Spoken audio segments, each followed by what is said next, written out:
पटना स्थित जेडीयू प्रदेश कार्यालय में मिलन समारोह का आयोजन किया गया। इस दौरान भारतीय क्रिकेटर टीम के खिलाड़ी ईशान किशन के पिता प्रणव पांडे ने जेडीयू की सदस्यता ग्रहण की। जेडीयू के राष्ट्रीय कार्यकारी अध्यक्ष संजय झा और प्रदेश अध्यक्ष उमेश कुशवाहा ने प्रणव पांडे को सदस्यता दिलाई और इनके अलावा कई अन्य लोगों ने भी जेडीयू की सदस्यता ग्रहण की।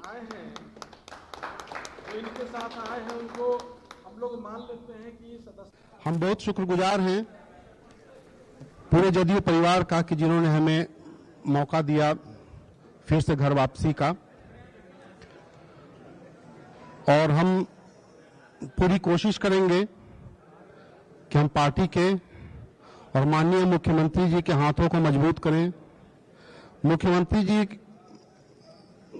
के पॉलिसी में न्याय के साथ विकास में मेरी शुरू से ही आस्था रही है और हम काफी इंस्पायर ही होते रहे हैं कि ऐसा विकास पुरुष जिसने बिहार को यहां पर लाके खड़ा कर दिया, उनके हाथों को हम और मजबूत करें कि वो बिहार को और आगे लेकर के जाएं।